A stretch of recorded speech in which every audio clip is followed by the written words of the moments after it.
session, we are going to start the new point, that is the mechanisms of drug absorption. So this is a disclaimer for all the viewers. Let us see the learning objectives for the today's module. So after learning this module, you will be able to explain passive diffusion and pore transport. You will be able to define Fick's first law of diffusion. You will be able to discuss factors affecting passive diffusion of drugs. You will be able to define sink conditions, what is meant by sink condition and all those things. You will be able to define the permeability. You will be able to describe characteristics of carrier-mediated transport. You will be able to differentiate passive diffusion and active transport. You will be able to understand concept of ion pair transport and endocytosis. Endocytosis, it is the vesicular transport, and you will be able to write examples of drugs absorbed by various mechanisms. So these are the learning objectives which I have set for the today's topic, that is the mechanisms of drug absorption. So from the gastrointestinal tract, the drug, it is going to be absorbed by the various mechanisms, like very first one, that is a passive diffusion, then pore transport, ion pair transport, carrier mediated transport, furthermore divided as a facilitated diffusion and active transport, and the last one, that is a endocytosis. So look at the figure. So simply movement of drug from one side to another side due to the concentration gradient, that is the passive diffusion. This is the pore transport. Then here there is an involvement of carriers. So that's why it is said to be the carrier mediated drug transport. And very last one, there is a formation of a vesicle by which the drug moves from one side to another side. It is a specialized system, and that is known as the vesicular transport or the endocytosis. Let us move towards the passive diffusion. So passive diffusion, it is also known as the non-ionic diffusion. Only unionized drug, it is going to be moved from higher concentration to the lower concentration. There is only movement of the unionized drug. More than 90% of drugs are being absorbed by the passive diffusion mechanism from the gastrointestinal tract. Here, the driving force for the movement of drug from one side of membrane to the another side, that is the concentration gradient between the gastrointestinal tract and the systemic circulation. That is a drug amount of drug present in the gastrointestinal tract and amount of drug present in the systemic circulation, that is furthermore converted into the concentration. Here the drug which is present in the gastrointestinal fluid in the dissolved state as a lipid soluble drug and non-lipid soluble drug. So only unionized fraction, which is a lipophilic in nature, which is going to cross this membrane, isn't it, from, and the movement is from the higher concentration to one of the lower concentration. That's why it is said to be the downhill transport, right?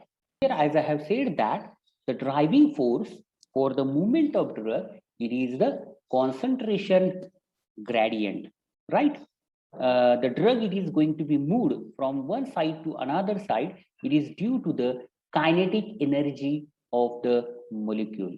The whole process of passive diffusion, it is energy independent, and that's why it is said to be the passive diffusion. Look at the another figure. So here the drug which is present in the dissolved state, this is the membrane. Drug moves from higher concentration to the lower concentration. So initially dissolved drug, it is partitionized into membrane, and furthermore the drug molecules leaves as a in the dissolved state into the aqueous medium. So this is the diffusion of a drug through the lipid bilayer. The passive diffusion process, it is explained by using the fixed first law of diffusion. And the fixed first law of diffusion states that the drug molecules moves from a region of higher concentration to one of lower concentration until equilibrium is attained. And the rate of diffusion is directly proportional to the concentration gradient across the membrane. So whatever the drug which is going to be diffused from the membrane, it is due to the concentration gradient raised across the membrane. So according to Fick's first law of diffusion, the drug molecules moves from higher concentration to the lower concentration until the equilibrium is attained. Once it gets equilibrated, there will not be any further movement of drug from one side to the another side. According to Fick's first law of diffusion, the rate of diffusion, that is the dq by dt, is equal to dak m by w divided by h in bracket cgit minus c. This is one of the important equation which is used to explain the process of passive diffusion and used to understand the various factors affecting to the passive diffusion of the drug. So the rate of diffusion, it is directly proportional to the d. D is the diffusion coefficient. Rate of diffusion, it is directly proportional to the A. It is the area of the absorbing membrane. Rate of diffusion, it is directly proportional to partition coefficient of a drug between the membrane and the gastrointestinal fluid. Here, the rate of diffusion, it is inversely proportional to the thickness of the membrane. As if the membrane is thicker in nature, the rate of diffusion, it is going to be reduced. Whereas CGIT minus C, it is the concentration gradient.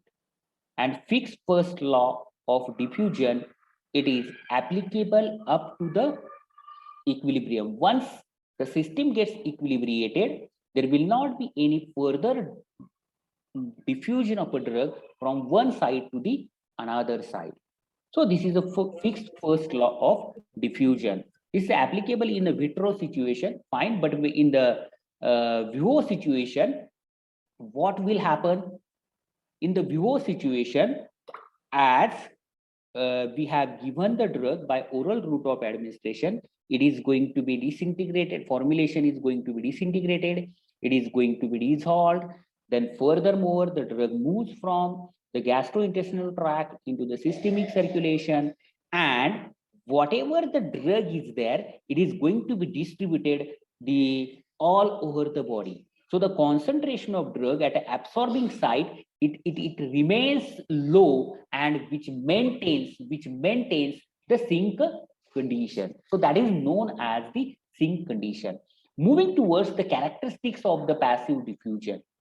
As I have said that the process of passive diffusion, the drug moves from higher concentration to lower concentration, and that's why it is the downhill transport.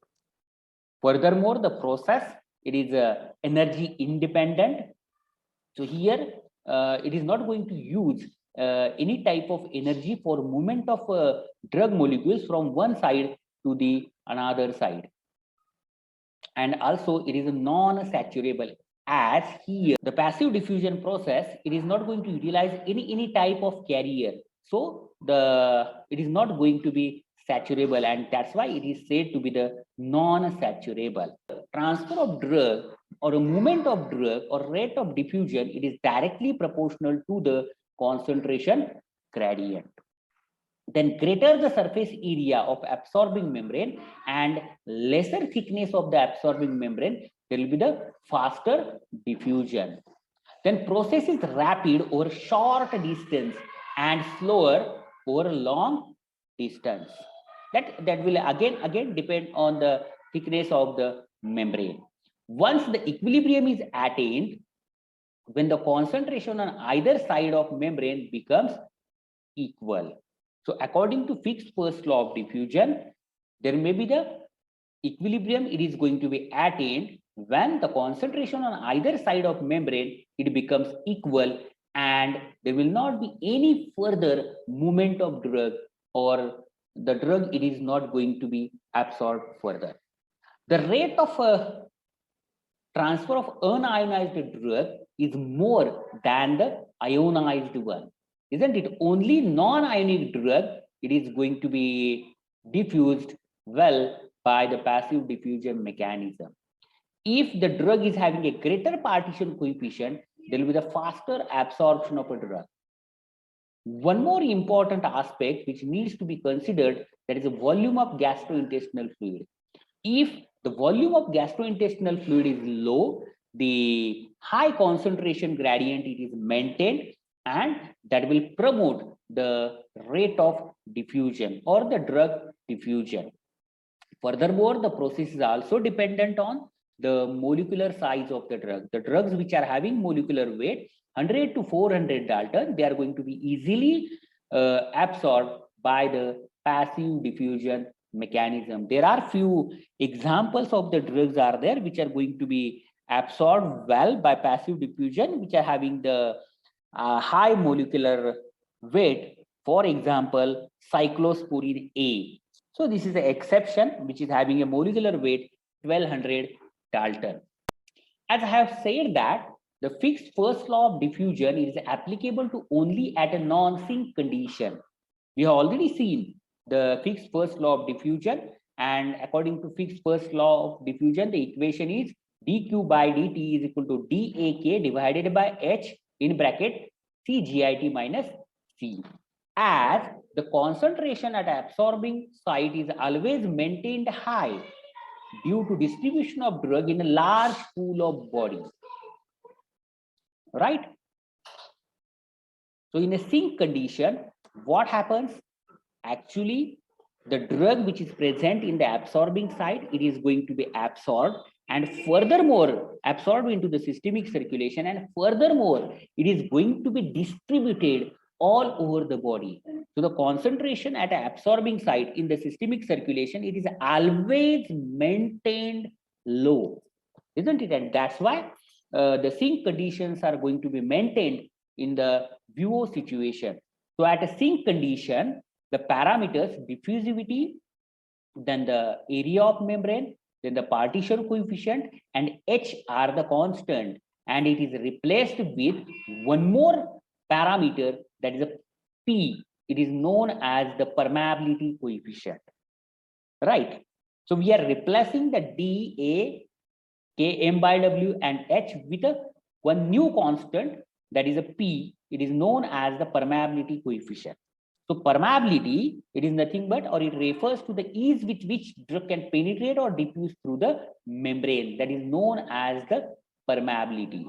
Furthermore, at a sink condition, the C is very small in comparison to GIT, and the Fick's first law of diffusion, it gets reduced to, that is dq by dt is equal to PCGIT, and where the here the P is the permeability, CGIT is the concentration of drug at absorbing site from the GIT.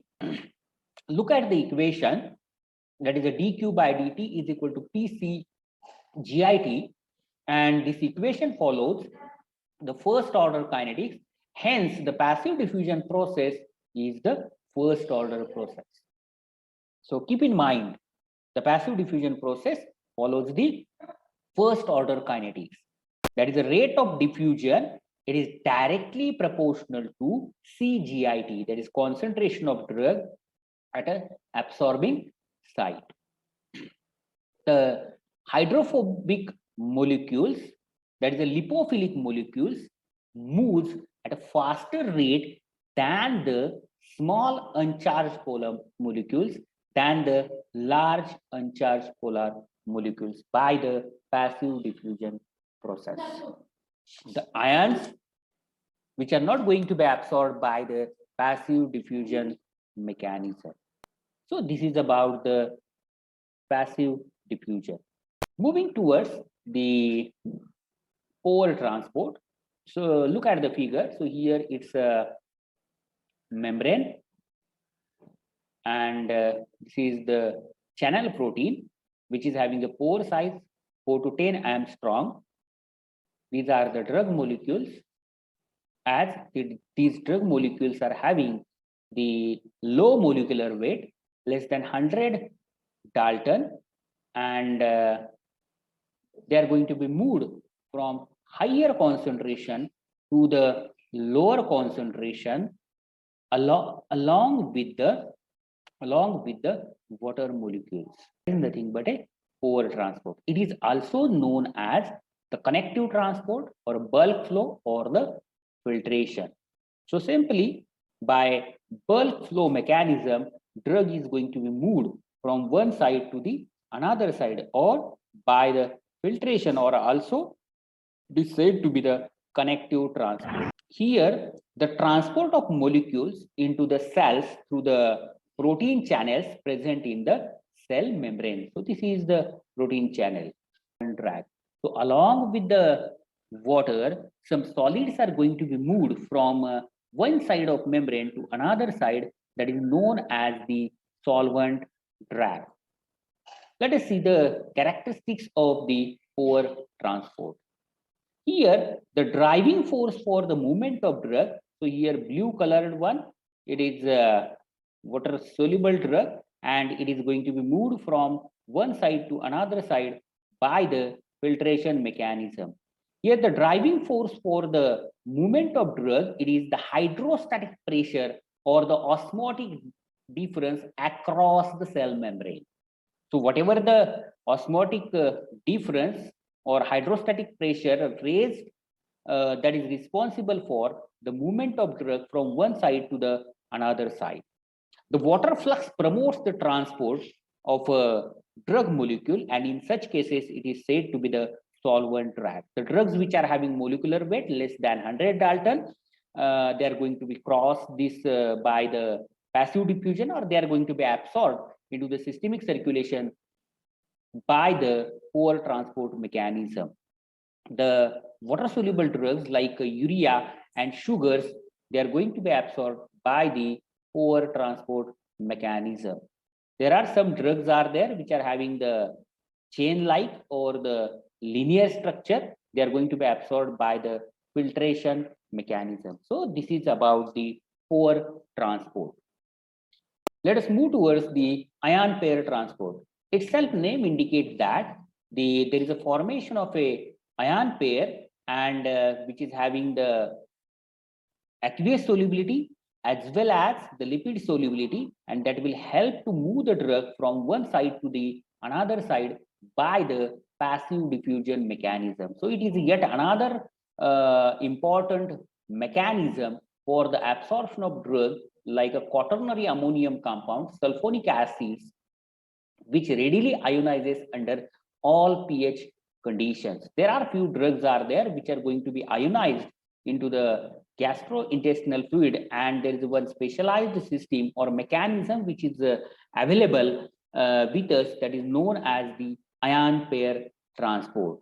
And these ionized compounds are having the low oil water partition coefficient, but yet they are able to penetrate into the membrane by making a reversible neutral complexes with the endogenous ions of gastrointestinal tract like the mucin. Look at the figure.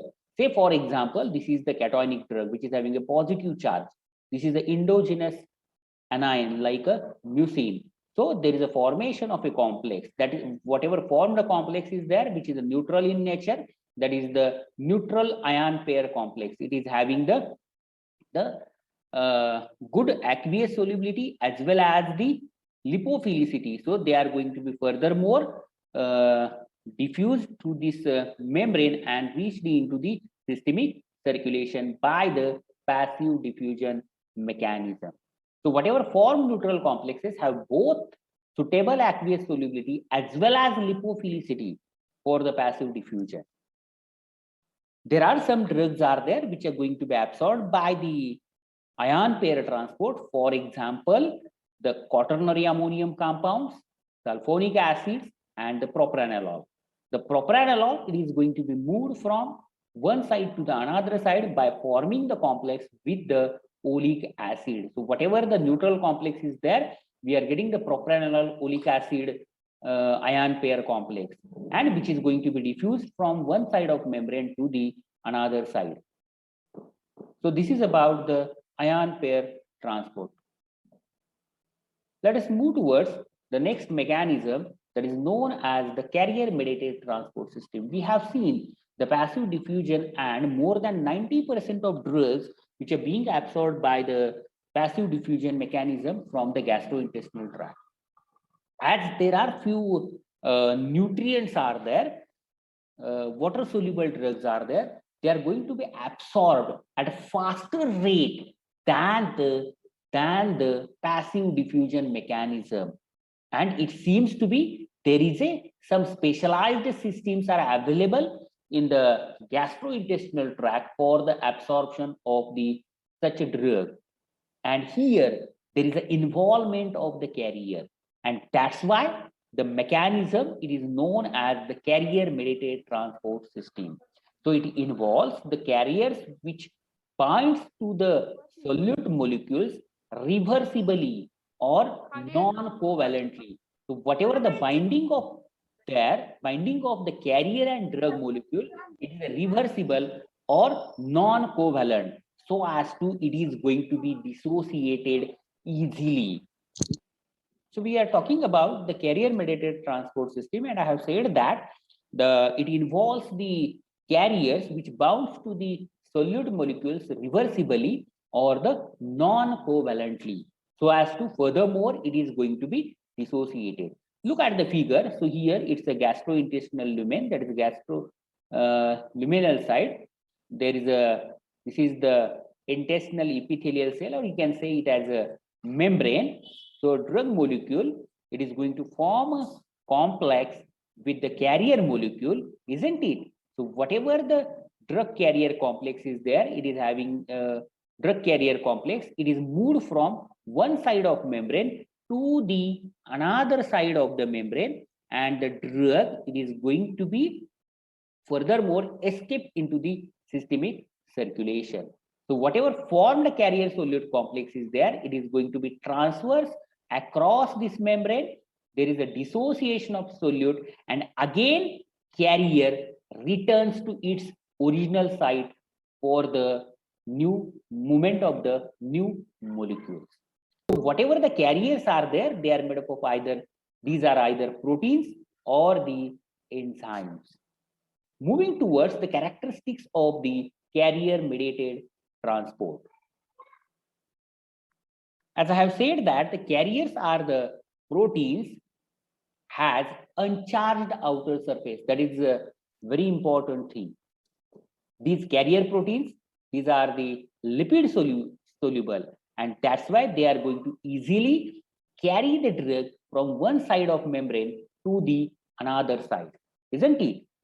Carrier works efficiently with any direction. Any direction, you can see it as it works from GIT to the systemic circulation, and from systemic circulation into the GIT also. So carrier works efficiently with any direction. Whatever the transport process is there, it is the structure specific. What say, for example, the carrier which is responsible for the absorption of the X drug, it is having a certain specificity towards the specific drug, and that's why the transport process is structure specific. If the drug, it is having a similar structure with the nutrients, then the drug, it is going to act as a false nutrient, and it is going to be absorbed into the systemic circulation by the carrier mediated transport system. So the system, it is also the structure specific. Transport process, it is a structure specific. if the drug molecules are having the same structure, they are going to be absorbed by the same carrier system. As I have said that there is a use of the carrier, or carriers are involved in the movement of a drug, as there are limited numbers of carriers are present at an absorbing site, and there might be chances of competition between the similar agents. If, as I have said, that the drugs are going to be absorbed or moved from one side to another side by the mechanism which is available for the absorption of the sum of the nutrients, and they are going to act as a false nutrient. As there are limited numbers of carriers are present, there will be the competition between the similar agent, isn't it? And the process becomes a saturable. And in such cases, it is going to follow the saturable kinetics. As I have said that there are limited carriers are there, so there is a competition. The system is a capacity limited, and it is going to follow the mixed order kinetics or saturable kinetics or non-linear kinetics. Look at the figure here. The graph is plotted rate of drug absorption versus the concentration of drug. A, it is a plot for the passive diffusion, and B, it is for the carrier mediated transport. In the case of passive diffusion, already we have seen that it is going to follow the first order kinetics. As I have said that there is one specialized system is available in the body which is responsible for the movement of drug at a faster rate, isn't it? So look at the B graph for the carrier mediated transport. Initially, there is a fast rate of absorption till the system gets saturated. Once the system gets saturated, only limited fraction of drug it is moved from one side to another side. So initial part it is going to follow the first order kinetics, and the later part it is going to be follow the zero order kinetics, and that's why it is said to be the saturable kinetics. If we are increasing the dose of the drug, suppose that the drug it is going to be absorbed by the carrier mediated transport system, and we are increasing the dose of the drug, there will not be any further increase in the bioavailability of the drug. It is suggested to give the low doses of the drug which are going to be absorbed by the carrier mediated transport system. The examples of drugs which are going to be absorbed by the carrier mediated transport system, for example, vitamin B1, B2, and B12. These are the few of the vitamins which are going to be absorbed by the carrier mediated transport system. As this carrier mediated transport system, it is a site specific. In the particular region of gastrointestinal tract, the number of carriers are more, isn't it? And that is said to be the absorption window. Say, for example, if we have given the drug by oral route of administration, it reaches to stomach, there will be the gastric emptying, and drug reaches to the duodenum. Duodenum, it is reach with the carriers. Once the drug reaches from stomach to the duodenum, the carriers traps the drug molecule, forms the complex, and it is going to be absorbed. Whatever the dissolved drug is there, it is going to be stayed for the limited time. And once it reaches to the ileum and jejunum, there will not be any further absorption of drug because the carriers are not present in the ileum or the jejunum. So whatever carrier mediated transport is there, there is a site specific absorption, isn't it? The specific region of gastrointestinal tract, it is reached with the carriers, and in the particular region only the drug it is going to be absorbed well. Once the drug molecule crosses that region, there will not be any further absorption of the drug.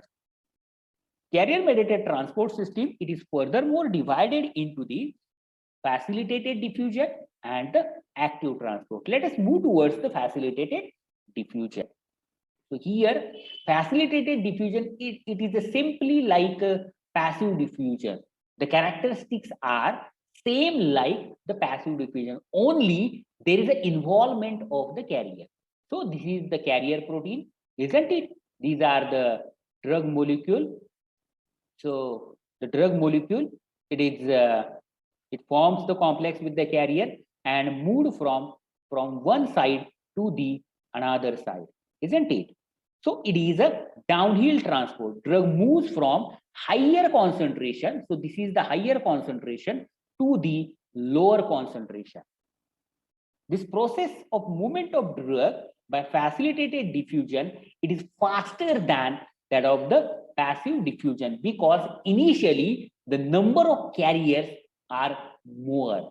Once the carriers get saturated, there will not be any further rise in the movement of drug from one side to the another side.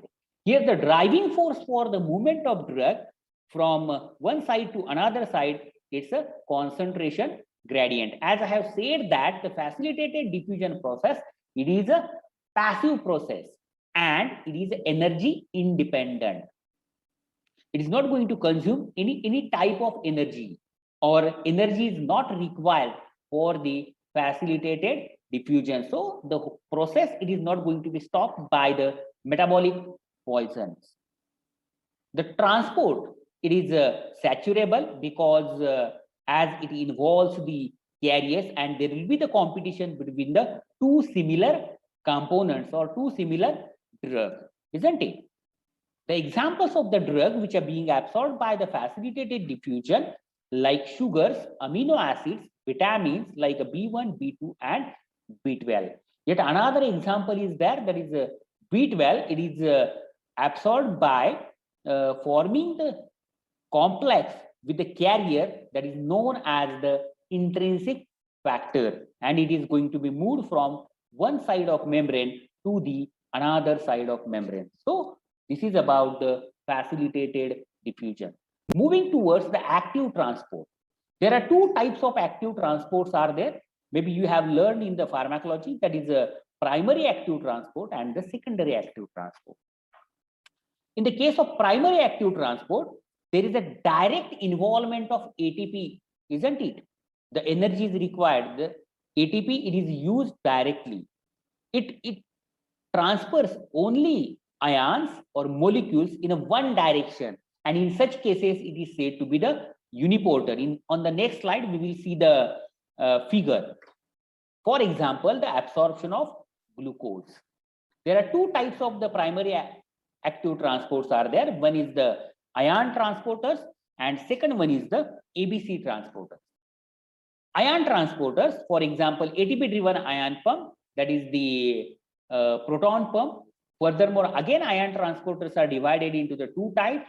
Very first one is the organic anion transporter. For example, atorvastatin, it is going to be absorbed by the organic anion transporter.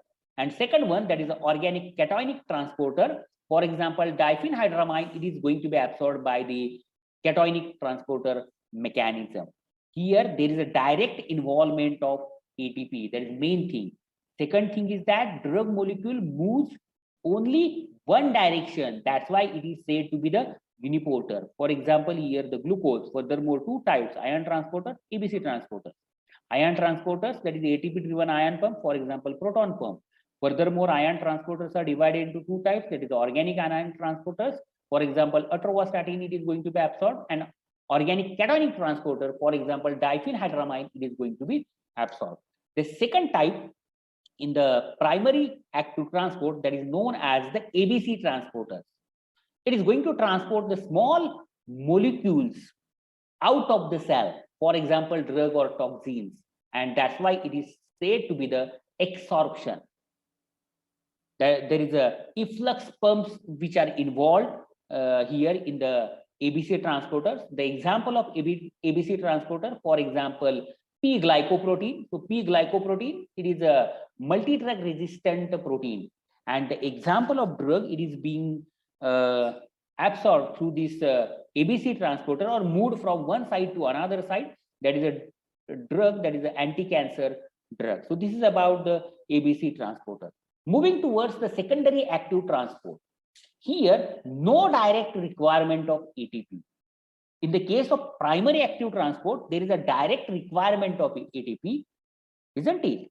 And the secondary active transport, it works with a concentration gradient, isn't it? There are two types of the secondary active transports are there. Very first one is a symport, it is also known as a co-transport, and second one is the antiport, that is a counter transport. So look at the figure. So this is the uniporter, that is a primary active transport system, a molecule from lower concentration to higher concentration, right?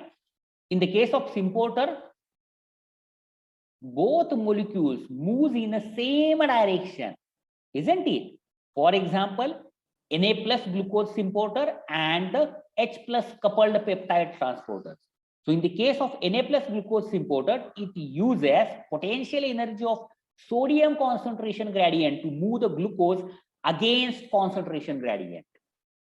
Against concentration gradient means lower to higher concentration. And in the case of H plus coupled peptide transporter, there is a intestinal absorption of a peptide like drug, for example, beta-lactam antibiotic. So this is about the symport. In the case of symport, both molecules move in the same direction. For example, sodium glucose symporter and H plus coupled peptide transporters.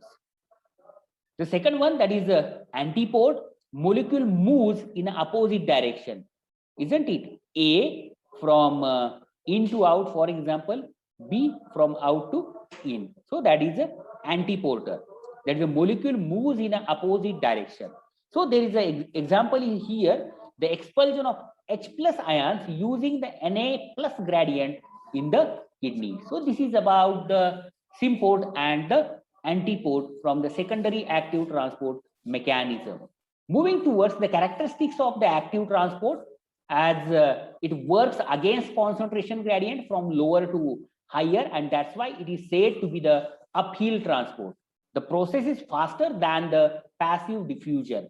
It utilizes the energy in terms of ATP to pull the molecule from lower concentration to the higher concentration, that is from one side of the membrane to the another side. It is a site specific, as the process requires the energy in terms of ATP, there is an energy expenditure. So it is being inhibited by the metabolic poisons like chlorides, cyanides, and dinitrophenol.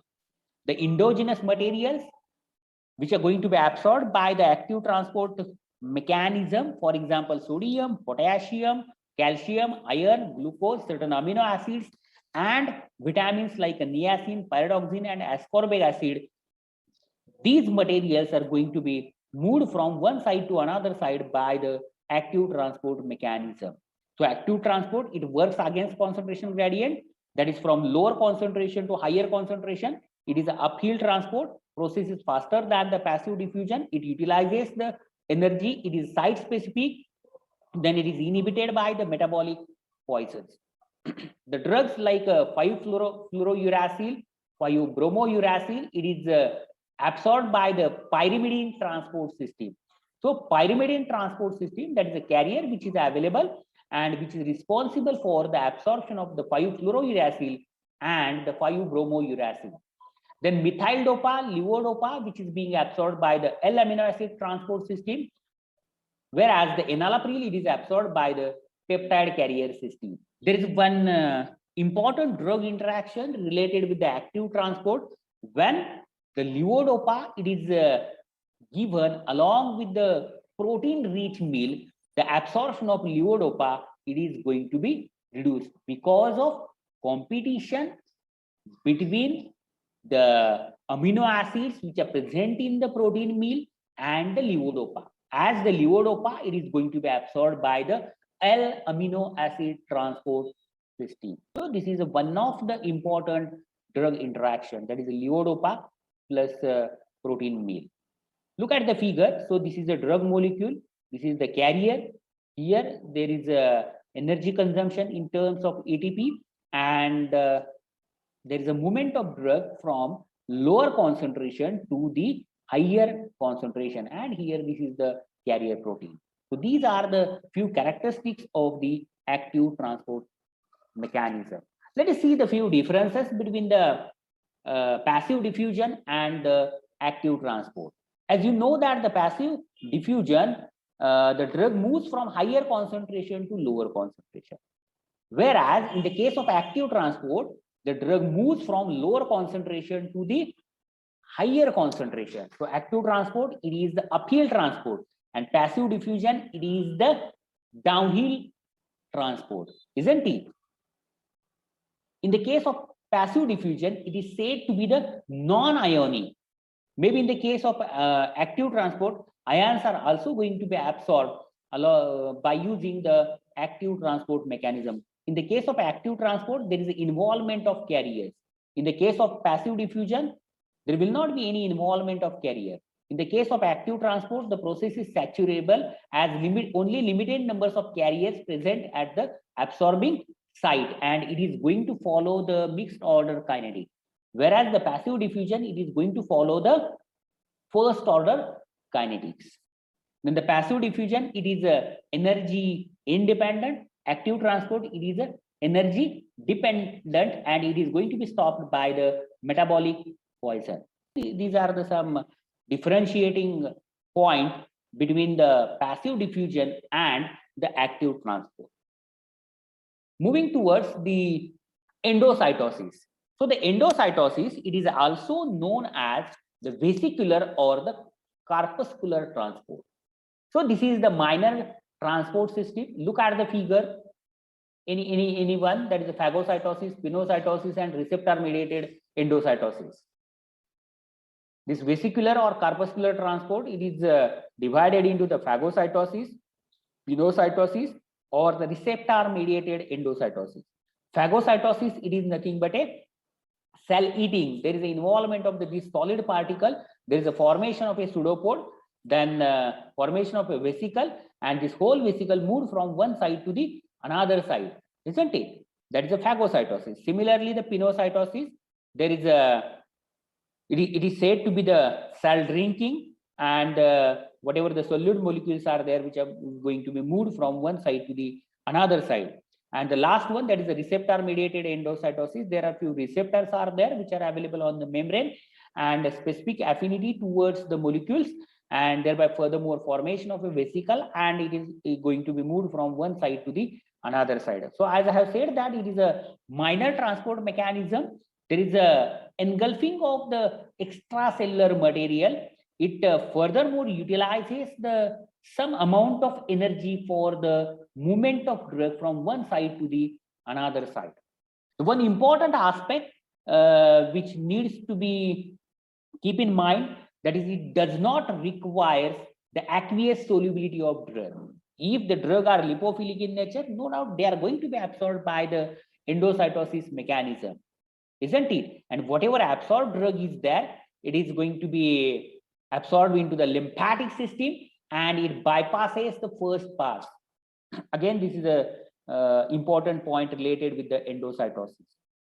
The first important point, it does not require the aqueous solubility of drug, and whatever absorbed drug is there, it is going to be reached into the lymphatic system, and thereby avoiding the first pass metabolism. The examples of the drug which are going to be absorbed by the endocytosis, that is Sabin polio vaccine, then large protein molecules, and the botulism toxin, along with certain fats, starch, insulin, and vitamin A, D, E, K, that is oil soluble vitamin. So this is about the endocytosis. Moving towards the summary of the mechanisms of drug absorption through the gastrointestinal tract. So it is divided as the passive diffusion, pore transport, ion pair transport, carrier mediated transport, furthermore divided into facilitated diffusion, and the active transport and the endocytosis. So in the case of passive diffusion, the most of the drugs are having the good lipophilicity. There is more than 90% which are having molecular weight 100 to 400 Dalton. They are going to be absorbed by the passive diffusion mechanism. In the case of pore transport, the water soluble drugs which are having the molecular weight less than 100 Dalton, they are going to be absorbed by the pore transport mechanism. Then in the case of ion pair transport, there are certain drugs are there which are ionized at a pH condition, all pH condition, and they are going to be formed the neutral complex with the oppositely charged ion, and they are going to be moved with a passive diffusion. Furthermore, this neutral complex is having a good lipophilicity and aqueous solubility, and they are going to be moved from one side to the another side. Then carrier mediated transport, this is a structure specific drug with a affinity for the certain carriers and going to be transported from the specific regions of the gastrointestinal tract. If it is a facilitated diffusion, it works same like passive diffusion and active transport. It is the uphill transport, from drug moves from lower concentration to higher concentration. Then endocytosis, the some macromolecules, nutrients and drugs as a solid particles or oily droplets, they are going to be absorbed by the endocytosis mechanism. So this is a pseudopode, formation of vesicle, and again there is opening of vesicle into the another side, and drug leaves into the systemic circulation. So this is about the mechanisms of the drug absorption through gastrointestinal tract. Hope all of you have understood all the mechanisms which we have discussed today. Herewith we have finished the point mechanisms of drug absorption through the gastrointestinal tract. So these are the few references which I have used for this presentation. Thank you very much.